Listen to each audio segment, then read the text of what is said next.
Hi everyone, welcome to my channel மலரின் பயணம். இன்றைக்கி மலரின் பயணத்தில் ஒரு சூப்பரான பயணம் ரிலேட்டடான வீடியோ தாங்க. ஆமாங்க, ட்ராவல் ரிலேட்டடான வீடியோஸ். ஸோ யாரெல்லாம் வந்து சேவிங் ரிலேட்டடான வீடியோஸ் பார்க்குறீங்க, கோல்டு ரிலேட்டட், சில்வர் ரிலேட்டட், இந்த மாதிரி தான் நான் வீடியோஸ் வந்து அடிக்கடி போட்டுட்ருப்பேன். ஸோ அதை பார்க்குறவங்களுக்கு இது கொஞ்சம் டிஃப்ரெண்ட்டாக தாங்க இருக்கும். ஆக்சுவலாக நான் வந்து நிறைய ட்ராவல் வீடியோஸ் போடணும் அப்படிங்கிற ஒரு மோட்டிவேஷனில் தான் என்னோடய சேனலுக்கு நேமே வந்து மலரின் பயணம் அப்படின்னு வச்சது. பட் அன்ஃபார்ச்சுனேட்லி நான் சேனல் ஆரம்பித்ததுலேருந்து எனக்கு நிறைய பயணம் பண்ணுற வாய்ப்புகள் வந்து குறைவாயிருச்சுங்க. அதாவது நான் வருஷம் வருஷம் வந்து ஒரு லாங் டூர், அப்புறம் 2 ஸ்மால் டூர் அந்த மாதிரிலாம் போடுவேன். எல்லோரும் வந்து சேவ் பண்ணணும், தங்கம் சேர்க்கணும், வெள்ளி சேர்க்கணும், அதாவது நம்ம அடுத்து நம்ம ஃப்யூச்சருக்காக அமௌண்ட்டு சேர்க்கணுங்கிறதுக்காக நிறையா சேவ் பண்ணிகிட்ருப்பாங்க. பட் நான்லாம் இந்த டூர் போகிறதுக்குனே வந்து காசு சேர்த்து வச்சுட்டு வருவேங்க. ஸோ இந்த வருஷம்லாம் வந்து நம்ம இந்த இந்த டெஸ்டினேஷனை போய் பார்த்துட்டு வரணும் அப்படின்னு நினச்சேன்னா அதுக்கு எவ்வளோ பட்ஜெட் ஆகும் அப்படின்னு 1 இயருக்கு முன்னாடியே பிளான் பண்ணிடுவேன். அப்போ அதுக்கு எவ்வளோ அமௌண்ட்டு சேர்க்கணும், அப்போ அதுக்கு நம்ம இன்னும் எக்ஸ்ட்ராவாக என்ன உழைக்கணும் அப்படிங்கிற மாதிரி யோசித்து நிறையா சிக்கனப்படுத்துவேன். ஆனால் சிக்கனப்படுத்தி என்ன செய்வேன் அப்படின்னா இந்த மாதிரி டூர் தான் போவேன்னு வச்சுக்கோங்க. கிட்டத்தட்ட 2013ல் நான் வந்து இந்த வீடு கட்டி வந்ததுலேருந்து பார்த்தீங்க அப்படின்னா டூர் போயிட்டு வரணுங்கிறக்காகவே ஒரு ஆர்டிலாம் சேர்த்து வச்சு அதுக்கு பிளான் பண்ணி போயிட்டு வருவேங்க. ஆனுவல் லீவில் வந்து ஒரு லாங் ட்ரிப், ஒரு 1 வீக் ட்ரிப் மாதிரி போயிட்டு வருவேன். அப்புறம் குவார்ட்டர்லி, ஹாஃப் இயர்லி லீவ்லாம் அப்படின்னா அது வந்து இங்கே இன்டீரியராக ஒரு 1 டே ட்ரிப்பு, 2 டே ட்ரிப் அந்த மாதிரி போயிட்டு வருவேன் நான். பட் இப்போ வந்து பசங்களுக்கு வந்து லீவ் கிடைக்கிற நேரம் ஹஸ்பண்ட் கிடைக்க மாட்டேது, ஹஸ்பண்டுக்கு லீவ் கிடைக்கிற நேரம் பசங்களுக்கு வந்து எக்ஸாம்ஸு, அந்த மாதிரி ஹையர் கிளாஸஸ் போக போக நமக்கு வந்து லீவ் வந்து செட் ஆக மாட்டேதுங்க. அதை விட மெயினாக வந்து இந்த ட்ராவலுக்குன்னு சொல்லி நான் எந்த அமௌண்ட்டும் இப்போ சேகரிக்கிறதே இல்லை. அப்படி சேமிக்கிறேன் அப்படின்னா எல்லாமே வந்து கோல்டு, சில்வர் அந்த மாதிரி சேவிங்ஸாக தான் போகுது. ஏன்னா இந்த பாஸ்ட் 2 இயர்ஸில் வந்து கோல்டோட ரேட் வந்து ரொம்ப பீக்குக்கு போகிறப்ப நான் இதுக்காக சேவ் பண்ணுறதையும் சேர்த்து அதில் தான் சேவ் பண்ணுற மாதிரி போட்டுட்டேன். ஸோ இந்த பொங்கல் ஹாலிடேஸ் வந்து எங்களுக்கு வந்து ஒரு 1 டே லீவ் இருக்குது அப்படின்னு சொல்லி ஹஸ்பண்ட் சொன்னாங்க. ஸோ இது வந்து என்றைக்குன்னு பார்த்தீங்கன்னா போகி பண்டிகை அன்னைக்குங்க. ஆஃப்டர்நூனுக்கு மேலே வந்து ஒர்க் இல்லை அப்படின்னு சொன்னாங்க. பசங்களுக்கும் வந்து போகி பண்டிகை அன்னைக்கு ஸ்கூலில் லீவ் விட்டாங்க. ஸோ ஆல்ரெடி வந்து தர்மபுரியில் அவங்களோட ஃப்ரெண்டு வந்து ஒருத்தர் வந்து வீடு கிரகப்பிரவேசம் பண்ணுறாங்க அப்படின்னு சொல்லி லாஸ்ட் மந்த்தே போக வேண்டியதுங்க. ஸோ அதை வேணால் நம்ம போயிட்டு வரலாம், போயிட்டு பக்கத்தில் எங்கேயாவது சுற்றி பார்த்துட்டு வரலாம் அப்படின்னு சொன்னாங்க. ஸோ அப்படி போகிறப்ப வந்து தூரமாக மலை மேலே ஒரு முருகன் தெரிஞ்சாருங்க, ஹைவேஸில் வேலூர் கிட்ட. ஸோ இது என்ன அப்படின்னு அங்கெலாம் விசாரித்தப்ப தீர்த்தகிரி முருகன் டெம்பிள் அப்படின்னு சொன்னாங்க. ஸோ அங்கேருந்து ஒரு 5 கிலோமீட்டர்ஸ் தான். ஸோ பார்த்தோம், அந்த முருகனை வந்து ரொம்ப சூப்பராக இருந்ததுங்க அந்த கோயில். தரிசிச்சுட்டு வந்துட்டு திரும்ப தருமபுரிக்கு ட்ராவல் பண்ணிட்டோம். ஸோ அங்கேருந்து ஒகேனக்கல் வந்து கிட்டத்தட்ட ஒரு 40 கிலோமீட்டர்ஸ் தான் அப்படின்னு சொல்லியிருந்தாங்க அவங்க. ஸோ இந்த ஒகேனக்கல் வந்து நான் வந்து என்னோடய ஸ்கூல் டேஸில் நான் போன ஒரே ஒரு டூர் வந்து இதுதான் அப்படின்னே வச்சுக்கலாங்க. ஏன்னா அப்போல்லாம் வந்து எங்கள் ஊர் தடிக்குள்ள தான் குற்றாலம் போவோம். அப்படி இல்லைன்னா அங்கிட்டு கன்னியாகுமரி வரையும் போயிட்டு வருவோம். பட் இந்த மாதிரி ஸ்டேட்டு விட்டு ஸ்டேட்டு வந்து அப்படிங்கிறதெல்லாம் கிடையாது. ஸோ அப்போ வந்து ஒரு பெரிய அந்த தெருவுலலாம் வந்து சீட்டு பிடிப்பாங்க. சீட்டு பிடிச்சி அவங்க வந்து டூர் கூட்டு போவாங்க. ஸோ அந்த மாதிரி இதில் தான் வந்து இந்த ஒகேனக்கல், ஊட்டி, அதுக்கப்புறம் மைசூர் இதெல்லாமே ஒரு 1 வீக் ட்ரிப்பாக அப்போ வந்து சுற்றி பார்த்துட்டு போனோம். ஸோ அப்போ வந்தது நான் 8th ஸ்டாண்டர்ட், எனக்கு ஒரு 13 வயசு இருக்கும் போதில். ஸோ கிட்டத்தட்ட இப்போ வந்து ஒரு 30 இயர்ஸ் கழித்து இந்த ஒகேனக்கல் பார்க்க வந்திருந்தேங்க. ரொம்ப ரொம்ப ஹாப்பி. இப்போ என் பையன் வந்து 8th படிக்கிறான். ஆனால் இந்த ஒகேனக்கல்னு சொன்னதுமே என்னோடய ஹஸ்பண்ட் சொல்லிட்டாரு, இந்த பரிசல் சவாரியிலலாம் ஏறக்கூடாது, அதெல்லாம் ரிஸ்க்கு, அது வந்து ஆழமாக இருக்கும், உனக்கு நீச்சல்லாம் தெரியாது, தண்ணிக்குள்ளே விழுந்துட்டீங்கன்னா என்ன ஆவ, இந்த மாதிரி பல கொஸ்டின்ஸ் வந்துருந்தது. பட் வந்து பசங்க வந்து இல்லைப்பா போகணும் அப்படின்னு சொல்லி ரொம்ப கம்பல் பண்ணுச்சுங்க. ஸோ வந்து பார்த்தப்ப தண்ணி வந்து அந்தளவுக்கு ரொம்ப இல்லைங்க. ஏன்னா இங்கே வந்து ரொம்ப எல்லா பக்கமும் க்ளோஸ்டாக இருக்கும். இப்போ மேலெலாம் பார்த்திங்கன்னா அப்படியே ப்ளெயினாக இருக்க மாதிரி இருக்கா, இது எல்லாமே தண்ணி வரும் உங்களுக்கு வந்து ஆகஸ்ட், செப்டம்பர் அந்த மந்த்லலாம் பார்த்திங்கன்னா இங்கே படகு சவாரியே நிப்பாட்டியிருப்பாங்க. ஏன்னா அவ்வளோ தண்ணி வரும். இது வந்து காவேரி தான். உங்களுக்கு அந்த பக்கம் கர்நாடகா, இந்த பக்கம் வந்து தமிழ்நாடு. இப்போ நம்ம போட்டிங் போகிறதுலே வந்து உங்களுக்கு நான் வந்து இன்னும் கொஞ்சம் இன்டீரியராக போகிறப்ப காமிக்கிறேங்க. ஒரு சைடு வந்து கர்நாடகாவோட பார்ட்ரு, இந்த பக்கம் தமிழ்நாடோடது அப்படிங்கிற மாதிரி இருக்கும். ஆக்சுவலாக சென்னையிலேருந்து இந்த ஒகேனக்கலுக்கு வந்து 342 கிலோமீட்டருங்க. உங்களுக்கு வந்து எனக்கு வந்து ஒரு 1 டே ட்ரிப்பாக போயிட்டு வர முடியுமா அப்படின்னு கேட்டிங்கன்னா, காலையில் ஒரு ஏர்லியாக ஒரு 4:30க்கு நீங்கள் கிளம்புனீங்க அப்படின்னா கண்டிப்பாக இந்த ஒகேனக்கலை வந்து ஒரு 10:30 அந்த மாதிரி ரீச் பண்ணிடலாம் நீங்கள். அதாவது உங்களோட ப்ரைவேட் வெஹிக்கிளில் நான் சொல்கிறேங்க. மேக்ஸிமம் 11:30க்கு நீங்கள் ரீச் பண்ணிடலாம். பண்ணிட்டீங்க அப்படின்னா இந்த படகு சவாரிக்கு வந்து ஒரு படகுல 4 பேர் தான் ஏற்றுறாங்க. அதுவும் லைஃப் ஜாக்கெட் இல்லாமல் நம்ம உட்காரக்கூடாது அப்படிங்கிறது ரூலாகவே சொல்லியிருக்காங்க. இந்த ஒரு பரிசலுக்கு வந்து 1500 வந்து கவர்மெண்ட் தான் நிர்ணயிக்கிறாங்க. நம்ம வெளியே வந்து டிக்கெட் எடுத்துகிட்டு அந்த டிக்கெட்டை காமிச்சோம் அப்படின்னோம்னா நமக்கு வந்து இந்த படகு சவாரி வந்து 2ஆக பிரியுதுங்க.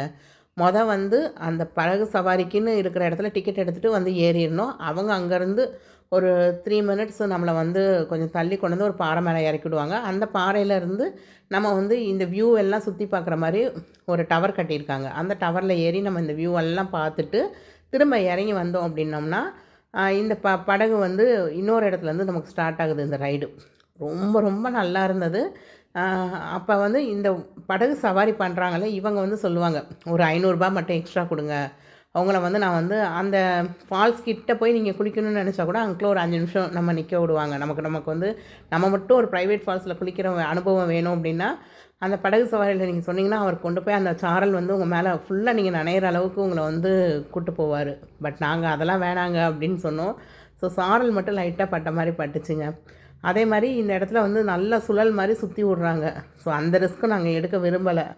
இல்லை எங்களுக்கு வேணாம் அதெல்லாம் அப்படின்ட்டோம் நாங்கள்.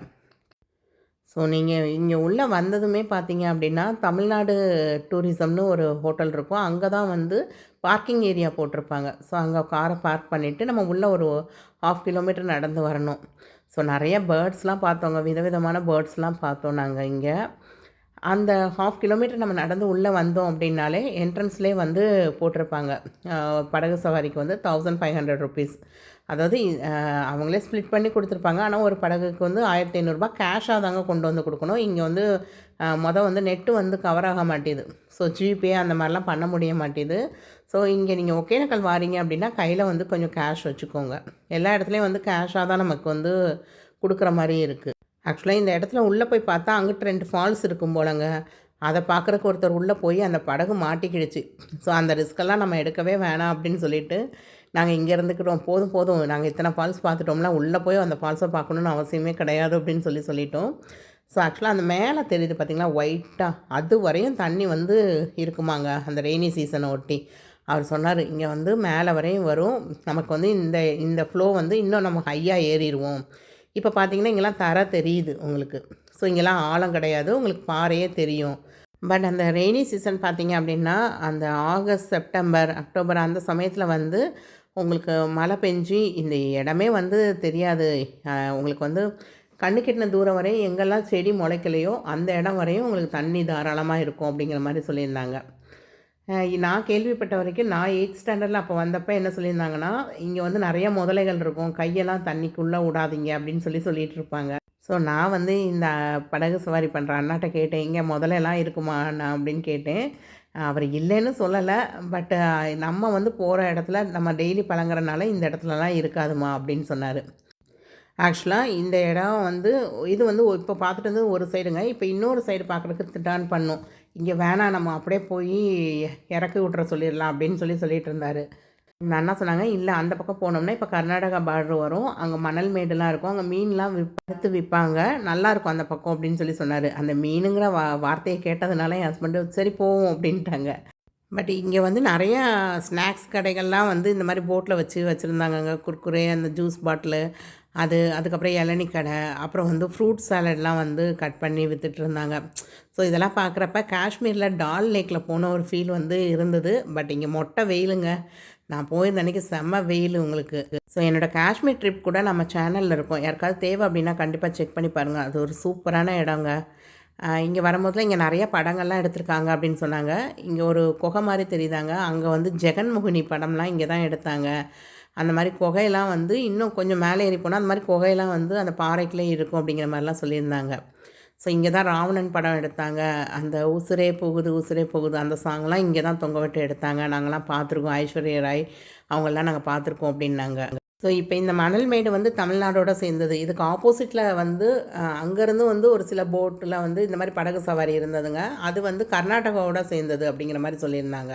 ஸோ இந்த பிளேட்டில் உள்ளது வந்து ஃபுல்லாக வந்து ஒரு 200 ருபீஸ் அப்படின்னு சொல்லி அந்த அங்கேயே வந்து பொரித்து அந்த அண்ணாவே வந்து எங்களுக்கு வாங்கி கொடுத்துருந்தாரு. ரொம்ப நல்லா இருந்ததுங்க.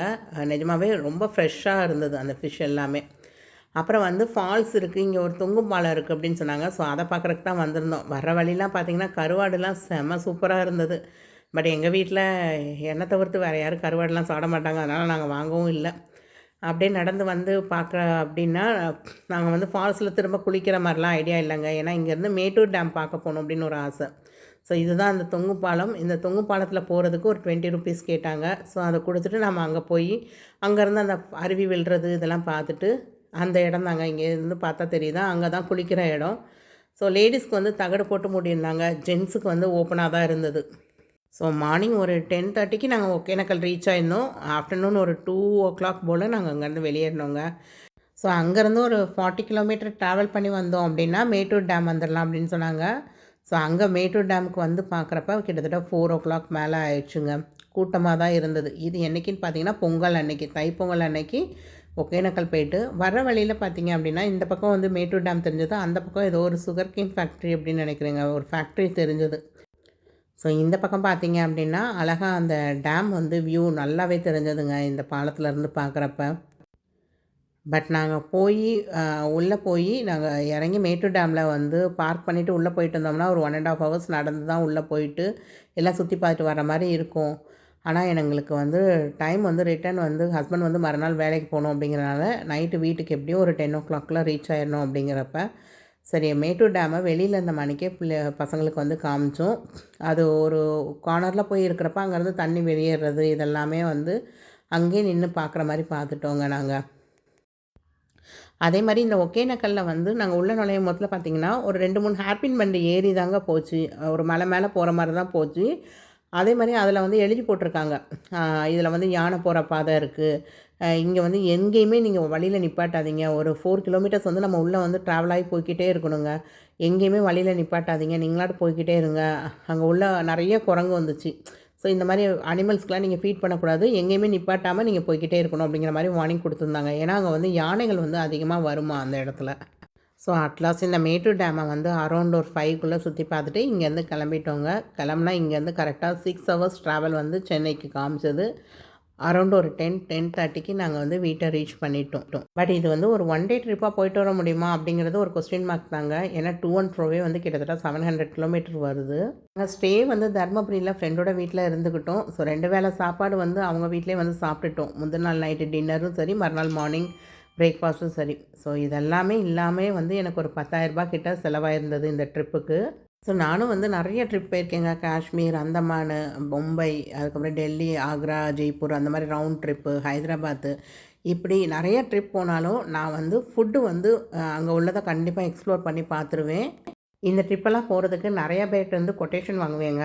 ஆனால் நானே உட்காந்து பிளான் பண்ணி ஸ்டெப் பை ஸ்டெப்பாக என்னைக்கு ஃபஸ்ட் டே எங்கே போகணும், செகண்ட் டே எங்கே போகணும், அந்த மாதிரி பிளான் பண்ணி ரொம்ப கம்மியான பட்ஜெட்டில் நம்ம எவ்வளோ இடங்களை எக்ஸ்ப்ளோர் பண்ண முடியுமோ அவ்வளோ இடங்களை எக்ஸ்ப்ளோர் பண்ணிட்டு வருவேன் நான். பட் இந்த ட்ரிப் அப்படிலாம் இல்லைங்க. ஏன்னா இப்போ ஒரு 1.5 yearsஆகவே பார்த்தீங்க அப்படின்னா பசங்களோட ஹையர் ஸ்டடீஸ் இருக்கனால நம்மளால் பிளானே பண்ண முடியல. ஸோ இது வந்து ஒரு சடன் ட்ரிப்பாக தான் போயிட்டு வந்தோம். எனிவே இது வந்து ரொம்ப சூப்பராக ஒரு நல்ல ஒரு ட்ரிப்பாகவே இருந்ததுங்க. ஆக்சுவலாக இப்போ இந்த ட்ரிப்புக்கே வந்து ஒரு 10,000 கிட்ட ஆயிருக்கு. ஸோ இதை நினச்சா நம்ம வந்து நகை கடனுக்கு கட்டலாம்.